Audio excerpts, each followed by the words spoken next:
আপনার আইফোনে কি স্টোরেজ ফুল বা আপনি এই প্রবলেমটা দেখতে পাচ্ছেন? যদি এই প্রবলেমটা দেখেন তাহলে এই ভিডিওটা আপনার জন্য। আমি ইকরাম আছি আপনাদের সাথে। আজকে আমি আপনাদের অন্য ধরনের একটি ভিডিও দেখাবো। এই ফোনটি আমি অনেকদিন ধরে ইউজ করে স্টোরেজ ফুল হয়ে গেছে, তো আমি আসলে এই ফোনটি চেঞ্জ না করে এই ফোনটি আমি ইউজ করব, যে কারণে এই ফোনের এখন স্টোরেজ 64 জিবি আছে, তো আমি এখান থেকে 128 বা 256 জিবি করব।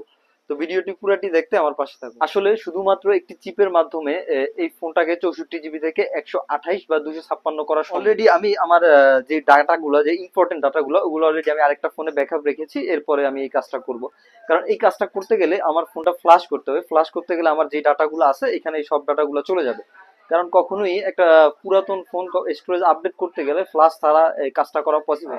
আমরা আসলে ফোনটি প্রথমেই খুলে সরাসরি মাদারবোর্ডে চলে যাব, মাদারবোর্ডে গিয়ে চিপটা চেঞ্জ করব। তো আমরা প্রথমেই ফোনটি খুলে নিচ্ছি। অ্যাপেল ডিভাইসের ক্ষেত্রে খুব সহজেই আসলে স্টোরেজটি চেঞ্জ করা সম্ভব। আর অ্যাপেলের স্টোরেজের কোয়ালিটি গুলো অন্যান্য অ্যান্ড্রয়েড ফোন থেকে অনেক ভালো কোয়ালিটির হয়ে থাকে। এই যে এটি হচ্ছে আইফোনের স্টোরেজ, এটি চেঞ্জের মাধ্যমে আমরা আসলে স্টোরেজ 64 থেকে 128 বা 256 করে থাকি। সাধারণত এর চেয়ে বেশিও করা যায়, কিন্তু এটা হচ্ছে মডেল আইফোন 11, তো এটার ক্ষেত্রে 256 সর্বোচ্চ। এখন আমরা সরাসরি মাদারবোর্ডে চলে এসেছি। আমাদের প্রথমেই স্টোরেজটা খুলে নিতে হবে। আর আইফোনের স্টোরেজের পাশে খুব হার্ড একটি গ্লু থাকে, আমাদের প্রথমেই হট গানের হিট দ্বারা এই গ্লুটা কেটে নিতে হবে। এই গ্লুটা না কাটলে আমরা আসলে স্টোরেজটি উঠাতে পারবো না। এই গ্লুটির ব্যাপারে যারা শুধুমাত্র টেকনিশিয়ান, শুধুমাত্র তারা এই বিষয়টা বুঝতে পারবে। এখন আমরা স্টোরেজটি খুলবো। স্টোরেজ আইসি খোলার হিট আর নর্মাল গ্লু কাটার হিট অনেকটা আলাদা, কারণ স্টোরেজ খোলার জন্য অতিরিক্ত হিটের প্রয়োজন হয়। এখন নতুন একটি স্টোরেজ লাগানোর জন্য স্টোরেজের নিচে থাকা গ্লুটা আমাদের খুব সুন্দর করে পরিষ্কার করতে হবে, যাতে নতুন স্টোরেজটি লাগানোর পরে কোনোভাবে কোনো বল মিস বা এই ধরনের কোনো সমস্যা যাতে না হয় সেটা খেয়াল রাখতে হবে। গ্লুটা কাটার সময় আমাদের একটু সতর্ক থাকতে হবে যে এখান থেকে আশেপাশের কোনো কম্পোনেন্ট পড়ে যায় বা কোনো ক্ষতিগ্রস্ত হয় কিনা। যদি এখান থেকে কোনো কম্পোনেন্ট পড়ে যায় বা ক্ষতিগ্রস্ত হয়, সেক্ষেত্রে সেটা আমাদের জন্য হ্যাসেলের কারণ হবে। তাই আমরা এই ব্যাপারে পুরোপুরি সতর্ক হয়ে কাজটা করেছি।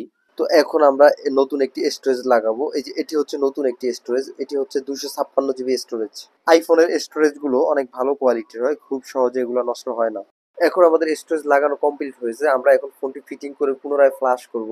এখন ফোনটি ডিএফইউ মোডে আছে। এই মোডে থাকা অবস্থায় কোনো ফোনে স্ক্রিনে কোনো চিহ্ন বা কোনো লোগো দেখা যাবে না। এটি শুধুমাত্র কম্পিউটারের কেবল লাগানোর পরে কম্পিউটারে দেখা যাবে। একটি আইফোন ফ্লাশ করতে অনেক সময় লাগতে পারে, সেক্ষেত্রে আমাদের বেশ কিছুক্ষণ ওয়েট করতে হবে।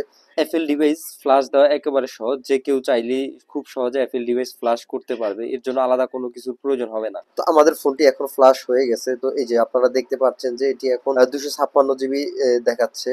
এখন আমার ফোনটি 256 হিসাবে ইউজ করতে পারবো। আসলে এতদিন 64 জিবি বা 128 জিবি বর্তমান সিচুয়েশনে অনেক কম হয়ে যায়, সেক্ষেত্রে 256 জিবি আমার জন্য এখন পারফেক্ট হবে। আমি বেশ কিছুদিন এই ফোনটি ইউজ করতে পারবো। তো ফ্লাশ করার পরবর্তীতে ফোনটি পুনরায় আবার সেট আপ করে নিতে হবে, কারণ এখানে আমি আমার অ্যাপেল আইডি রেখে ফ্লাশ করেছি, যে কারণে আমাকে নতুন করে অ্যাপেল আইডি বা পাসওয়ার্ড, পুরাতন পাসওয়ার্ডটা দিতে হবে। তো আমরা আসলে পুরাতন পাসওয়ার্ডটা দিয়ে ফোনটি অ্যাক্টিভ করে নিলাম। একটি আইফোন স্টোরেজ আপডেট করা আসলে তেমন কোনো কঠিন কাজ না, শুধু একটু সতর্ক আর দক্ষতার সাথে কাজ করলে বিষয়টি একেবারে সহজ হয়ে যায়। আমরা এ পর্যন্ত বেশ কিছু অ্যাপেল ডিভাইসের স্টোরেজ আপডেট করেছি, আলহামদুলিল্লাহ সবগুলো ডিভাইসে খুব ভালোভাবে চলতেছে।